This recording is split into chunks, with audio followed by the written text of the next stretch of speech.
அனைவருக்கும் வணக்கம்.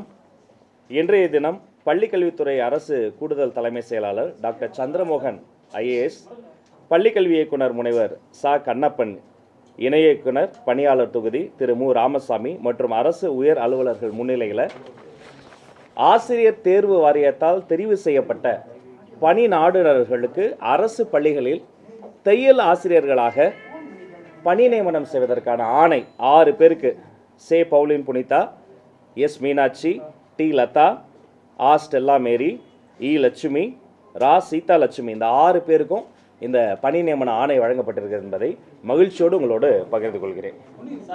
அதே கண்டிப்பாக 1ஆம் தேதி பள்ளிக்கூட திறப்பு நம்ம சொல்லியிருந்தோம். பல்வேறு வகையில் பல்வேறு இடங்கள்ல இருந்து அதை ரீகன்சிடர் பண்ணுவீங்களான்னு ஒரு கோரிக்கை வந்தது. இப்போ இதற்காக அறிவியல் பூர்வமான சில விஷயங்களை ஐஎம்டியில் நாங்கள் ரெக்வஸ்ட் பண்ணியிருக்கிறோம். குறிப்பாக அந்த ஒரு வாரம் கோடை காலம் இருக்குமா, வெப்ப அலை இருக்குமா, அல்லது மான்சூன் ஸ்டார்ட் ஆகிடுமா என்று ஐஎம்டியிலேருந்து அறிவியல் பூர்வமான சில ஆதாரங்களை கோப்புகளை கேட்டிருக்கிறோம். அது வந்த பிறகு மாண்புமிகு முதலமைச்சர் அண்ணன் சி ஜோசப் விஜய் அவர்கள்கிட்ட இதை சமர்ப்பித்து என்ன முடிவெடுக்கலாம் என்பதை ஆலோசனை செய்து அறிவிக்கப்படும் என்பதை தெரிவித்துக் கொள்கிறோம். பள்ளி திறக்க போகிறோம். நம்ம எஜுகேஷன் தொடர்ந்து பாலியல் துன்புறுத்தல் அதிகரித்து வருது சிறுமிகளுக்கு. இப்போ இது எதனால் நம்ம பாடத்திட்டங்களை வைக்க போகிறோமா? போக்சோ வழக்கு குறித்து விழிப்புணர்வு ஏற்படுத்த போகிற பாடத்திட்டங்களில் சரியான கேள்விங்க. புதிதாக நாங்கள் லான்ச் பண்ண பாட புத்தகத்தில் கூட பார்த்தீங்கன்னா அந்த ஃபஸ்ட் பேஜை பெரட்டும் போதே பார்த்தீங்கன்னா டால் ஃப்ரீ நம்பர்ஸை ரொம்ப அழகாக அந்த குழந்தைகளுக்கு, அதாவது 1ஆம் வகுப்புலேருந்தே அந்த குழந்தைகளுக்கு தெரியும்படி போட்டிருக்கிறோம். அந்த டால் ஃப்ரீ நம்பர்ஸ்க்கு அவங்க எப்போ வேணால் கால் பண்ணலாம். நமக்கு இந்திய அரசியலமைப்பு கொடுத்துருக்கக்கூடிய மிகப்பெரிய வரப்பிரசாதம் அந்த போக்சோ சட்டங்கிறது தான். மற்ற வழக்குகள்லாம் நான் குற்றம் செய்யலை அப்படிங்கிறது ஒரு குற்றவாளி இருக்கிறாரு, அவர் தப்பு செஞ்சுட்டாருங்கிறது இந்த என்டையர் சிஸ்டம் தான் ப்ரூவ் பண்ணணும். போலீஸ் ப்ரூவ் பண்ணணும், மற்றவங்களாம் ப்ரூவ் பண்ணணும், நீதி பரிபாலனம் செய்யணும். ஆனால் போக்சோ வழக்கில் மட்டும் சம்பந்தப்பட்ட ஒரு ஆள், அவர் ஆசிரியரோ அக்கம் பக்கத்தில் இருக்கிறவரோ, நான் தவறு செய்யலை என்பதை அவர் தான் ப்ரூவ் பண்ணணும். ஃபாஸ்ட் ட்ராக் கோர்ட்ஸ் 12 மாதங்கள் நிறைவடைவதற்குள் நீதி நிலைநாட்டப்பட்டுவிடும். அதே மாதிரி காவல்துறையை சார்ந்த பெண் காவலர்கள் யூனிஃபார்மில் கூட அதை விசாரிக்க வேண்டாம். அது மாதிரி அவங்க நேரில் வரணும் கூட விக்டிம்ஸ் வீடியோ கான்ஃபரன்சிங்கில் வர முடியும். போக்சோ ஸ்பெஷல் கோர்ட்ஸ் இருக்குது. இதை குறித்த விழிப்புணர்வை நாங்கள் இன்னும் அதிகப்படுத்துவோம். பாட புத்தகத்திலே இருக்கிறது, பாடம் எடுக்கிற வகுப்பறைகளிலும் இந்த விழிப்புணர்வு அதிகப்படுத்தி இதை போன்ற சம்பவங்கள் குறித்த விழிப்புணர்வை மக்கள் மத்தியில் இன்னும் துரிதப்படுத்துவோம். ஸ்கூல் ரீஓபன் பொறுத்த வரைக்கும் சார் இன்னும் 1 வீக் தான் இருக்குது. இப்போ நிறைய பேர் எல்லாம் சொந்த ஊருக்கு போயிருப்பாங்க, திருப்பி ரிட்டர்ன் வரணும். அப்படி இருக்கும்போது இந்த டிசிஷன் கொஞ்சம் முன்னாடியே சொன்னால் அவங்களுக்கு யூஸ்ஃபுல்லாக இருக்கும். இப்போ அதனால் இல்லை உண்மைதாங்க. இப்போ என் வீட்லேயே 2 குழந்தை இருக்குது. அந்த குழந்தைங்களையும் நான் எல்லா குழந்தைகளும் எப்படி பார்க்குறேனோ, என் குழந்தைகளை எப்படி பார்க்குறோனோ அந்த மாதிரி தான் குழந்தைகளை பார்க்குறேன். என்னன்னா தமிழ்நாடை பொறுத்த வரைக்கும் ஸ்டடி அந்த ஆர்ட்ஸ் நம்ம பாடத்திற்காக செலவு பண்ணக்கூடிய அந்த மணி நேரம் என்பது கிட்டத்தட்ட 1050 மணி நேரங்களாக இருந்தது. இப்போ அது 950ஆக குறைந்திருக்கிறது. இப்போ நம்ம ஒரு 10 நாள் தள்ளி வச்சோம்னா அதற்கான அந்த அந்த அந்த 10 நாட்களுக்கான அந்த எக்ஸ்ட்ரா கிளாஸஸ் எப்போ வைப்போன்ற விஷயங்கள்லாம் இருக்குது. பட் ஈவன் தோ இந்த தட்பவெப்பநிலை வெயிலை குறித்து ஐஎம்டி ரிப்போர்ட்ஸ் வாங்கினா எவ்வளவு சீக்கிரமாக சிஎமோட டிஸ்கஸ் பண்ணி சொல்ல முடியுமோ அவ்வளவு சீக்கிரமாக டிஸ்கஸ் பண்ணி சொல்லுங்கள். இல்லை, பிரைமரி ஆல்ரெடி தள்ளி சொல்லிட்டு 4ஆம் தேதி தான் 1லிருந்து 3ஆம் வகுப்பு வரைக்குமான அந்த மாணவர்களுக்கு 4ஆம் தேதி தான் சொல்லியிருக்கிறோம். மற்றவர்களுக்கு தான் 1ஆம் தேதி சொல்லியிருக்கிறோம். அதையும் நான் சிஎம்கிட்ட டிஸ்கஸ் பண்ணிட்டு டெஃபினட்டாக சொல்லுவேன்.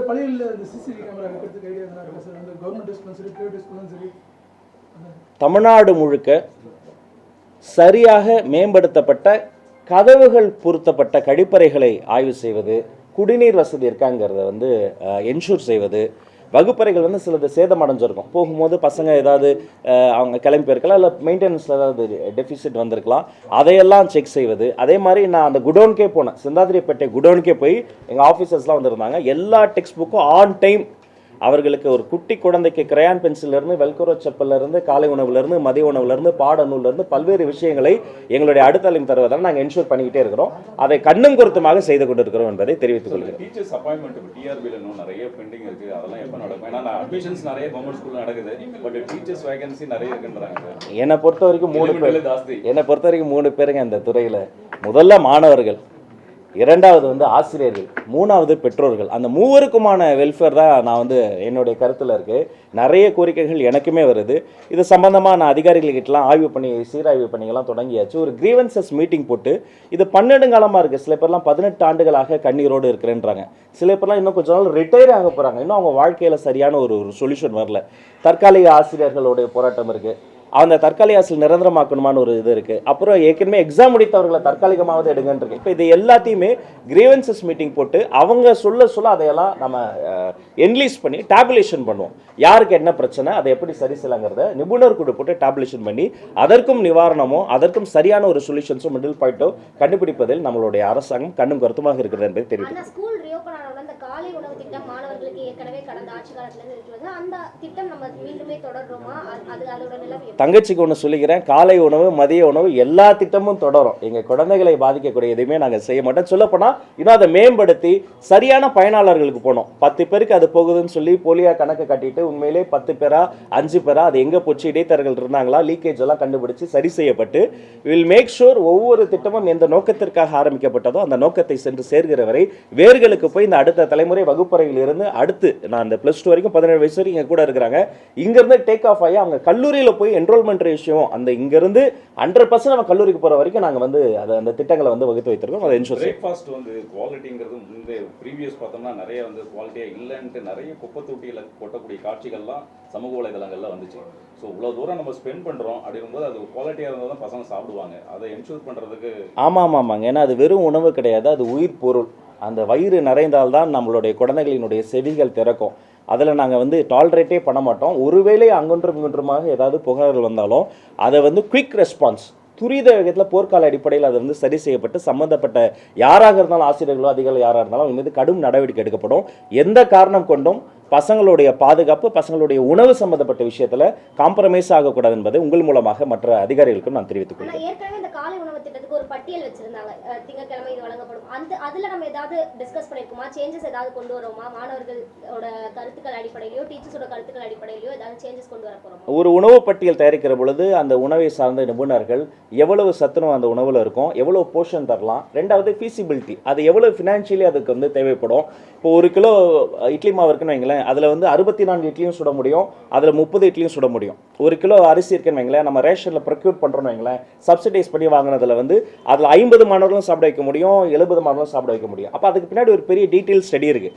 அதை பண்ணி தான் இந்த மெனு கார்டை வந்து அவங்க வந்து ஃபைனலாக கொண்டு வந்திருக்கிறாங்க. அப்போ இந்த மெனு கார்டை இன்னும் காலத்தின் தேவைக்கேற்ப, குறிப்பாக பயனாளர் யார், படிக்கிற பையன் படிக்கிற பொண்ணு, அவர்களினுடைய மனதை அறிந்து இன்னும் மேம்படுத்தப்படும் என்பதை தெரிவித்துக் கொள்ளுங்கள். சார், பள்ளிக்கல்வித்துறையில் அவுட் சோர்சிங் மூலமாக கடந்த காலத்தில் கிட்டத்தட்ட மோர் தென் 300 பீப்புள் வந்து ஒர்க் பண்ணிட்டு இருக்காங்க கேம்பஸில். அவுட் சோர்சிங்னால கூட ஹையஸ்ட் பேமெண்ட்டும் அவங்களுக்கு கொடுத்துட்டு இருக்காங்க. இது எப்படி இந்த சிஸ்டம்லாம் கண்டினியூ ஆகுமா, அது கரெக்டாக நடக்குதான்னு ஏதாவது ரிவ்யூ பண்ணுவீங்களா?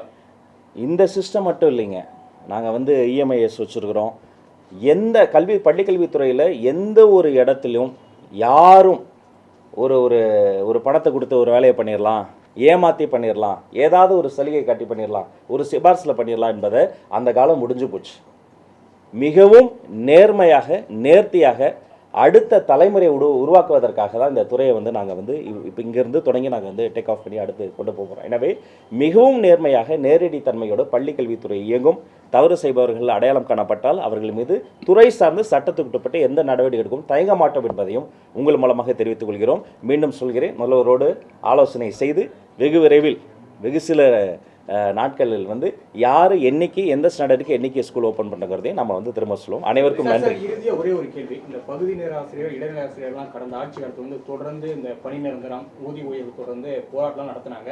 அவங்களுக்காக நம்ம என்ன பணி நிரந்தரம் என்னை வந்து பார்த்துட்டாங்க. ஃபஸ்ட்டு என்னுடைய அறை கதவுகளை திறந்து வந்ததே என்னுடைய ஆசிரியர் பெருமக்கள் தான். நான் இங்கே உட்கார்றேன்னா நானே ஒரு ஸ்லோ லேர்னர், ஒரு ஆவரேஜ் ஸ்டூடெண்ட்டு. எனக்கு புரிகிற மாதிரி பொறுமையாக பாடம் சொல்லி கொடுத்த அந்த ஆசிரியர் பெருமக்களால் தான் இங்கே வந்து உட்காந்துருக்கிறேன்.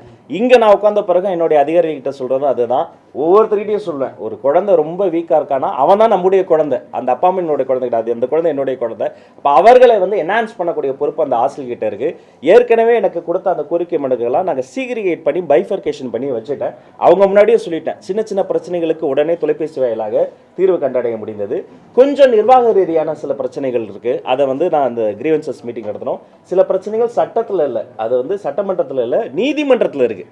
அப்போ அதற்கு வந்து நான் வந்து நீதிமன்றத்திலையும் சென்று நாங்கள் வந்து அதற்கான விஷயங்களுக்கு வந்து பிரச்சனைகளுக்கு தீர்வு காண வேண்டியது. நிவாரணம் சில பிரச்சனைகளுக்கு தீர்வாக இருக்கும், வேலை சில பிரச்சனைகளுக்கு தீர்வாக இருக்கும்.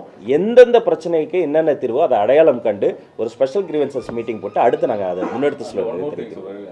இந்த ஆட்சி காலத்தில் உங்களுக்கு நல்லா தெரிஞ்சிருக்கும், சவுத்தில் வந்து ஸ்டூடெண்ட்ஸ் மத்தியில் பெரிய ஒரு கிளாஷு, ஒரு கொலைவெறி தாக்குதல் இது போன்ற சம்பவங்கள்லாம் நிறைய நடந்திருக்கு, பர்டிகுலராக சவுத்தில். ஸோ இந்த மாதிரி விஷயங்கள் நடைபெறாமல் இருப்பதற்கு ஏற்கனவே ஒரு கமிட்டியெல்லாம் போட்டாங்க ப்ரீவியஸ் கவர்மெண்ட்டில். பட் இருந்தாலும் அந்த இன்சிடென்ட் அப்பப்போ நடக்குது. நீங்கள் என்ன மாதிரி இதை ஹேண்டில் பண்ண போகிறீங்க? நம்ம பள்ளி கல்வித்துறையை பொறுத்த வரைக்குங்க பழைய பழக்க வழக்கங்கள், அதீத மூட நம்பிக்கைகள் அதையெல்லாம் பின்தள்ளி அறிவியல் கண்டுபிடிப்புகள், சமத்துவம், சகோதரத்துவம், சமூக நீதி அதற்கு முன்னுரிமை தரக்கூடியது தான் பள்ளி கல்வித்துறை. இங்கு வேற்றுமைக்கு இடமே கிடையாது. இது ஒற்றுமையை அந்த மாணவர்கள் மத்தியில் ஏற்படுத்துவதற்கு பல்வேறு வகையான திட்டங்களையும் பல்வேறு வகையான இன்ஸ்ட்ரக்ஷன்ஸையும் நம்ம கொடுத்துருக்குறோம். இன்னும் பல சுற்றறிக்கைகள்லாம் ஊடகங்களுக்கு தெரியும்படியே நாங்கள் வந்து வெளிப்படையாக தான் நாங்கள் ஒவ்வொருத்தருக்கும் அனுப்புகிறோம். அது ஸ்டூடெண்ட்ஸ் மத்தியில் மட்டும் கிடையாது, ஆசிரியர் நடுவில் மட்டும் கிடையாது. அந்த கேம்பஸ்குள்ளாரையே சாதிய வேற்றுமைகளுக்கு, ஏற்றத்தாழ்வுகளுக்கு, மதம் சார்ந்த பிரச்சனைகளுக்கு இடம் கிடையாது. எந்த குழந்தை அந்த பள்ளிக்கூடத்துக்கு உள்ள நுழையுதோ அந்த இன்ஸ்டிடியூஷனுடைய குழந்தையாக தான் அது வருகிறதே தவிர அது ஒரு குறிப்பிட்ட ஒரு சமூகத்தின் பிரதிபலிப்பாக வரல. அதனால் இன்னும் அவர்களுக்கு விழிப்புணர்வு ஏற்படுத்தக்கூடிய ஸ்பெஷல் கிளாஸஸ், விழிப்புணர்வு ஏற்படக்கூடிய ஒரு மோட்டிவேஷன் ஸ்பீச்சஸ்லாம் கண்டக்ட் பண்ணி பீரியாடிக்கலாக அவங்களால இன்ஸ்பெக்ட் பண்ணி அந்த குழந்தையும் அப்படி ஒருவேளை அவங்க வந்து ஓரியன்டேஷன் மாறி இருந்தால் கூட அவர்களையும் சீர்படுத்தி மனம் திருத்தி அவர்களை கல்வியில் ஈடுபட செய்து, ஏன்னா அப்படி அதில் ஒரு விக்டிமாக வந்த குழந்தை தான் அப்புறமேட்டு +2ல் வந்து முதல் மார்க் வாங்கிட்டு வந்து தளபதி கல்வி விருதுகளில் அந்த குழந்தை முதல் வரிசையில் உட்கார்ந்து மாண்புமிகு அண்ணன் சி. ஜோசப் விஜய் அவர்கள் அன்று வெற்றி தலைவராக இருந்தார், இன்று முதலமைச்சராக இருக்கிறார். அவருடைய பொற்கரங்களால் அந்த குழந்தை ஒரு வெட்டுக்காயத்துக்கு ஆளான அதே குழந்தை, நெல்லையிலிருந்து அந்த குழந்தை வந்து அந்த பரிசை வாங்கியது. அதனால் இந்த எல்லா குழந்தைகளும் ஒருவேளை அவர்களுடைய மனசில் வந்து அந்த பிஞ்சு மனசில் நஞ்சு கலந்துருந்தால் கூட அதை கண்டறிந்து அதை கலைந்து எல்லா குழந்தையும் அரவணைத்து செல்வதற்கான வேலைகளை நாங்கள் செய்து கொண்டிருக்கிறோம். திட்டம் உள்ளிட்ட மத்திய அரசினுடைய திட்டங்கள் மற்றும் பிரச்சனைகள் குறித்து ஆலோசிக்கப்படும் அப்படின்னு மத்திய கல்வி அமைச்சர் நேற்று பேசியிருக்கிறாரு. அது சம்பந்தமா எப்போ நம்ம பேச போறோம்? ஏன்னா பிஎம்சி திட்டம் நமக்கு வேணும் அப்படிங்கிறது அன்று சொன்னது தான் இன்றும் சொல்கிறேன். இருமொழி கொள்கை என்பது எங்களுடைய டிஎன்ஏ. இருமொழி கொள்கை என்பதில் நாங்கள் வந்து காம்ப்ரமைஸ் ஆக போகிறதே கிடையாது. நீங்கள் எத்தனை வாட்டி கேட்டாலும் ராஜ்மோகன் ஒன்று தான் சொல்வான், அதை நன்றாக சொல்வான். இருமொழி கொள்கை, இருமொழி கொள்கை, இருமொழி கொள்கை, மற்றவை நம்ம பிறகு பேசுவோம். நன்றி, வணக்கம்.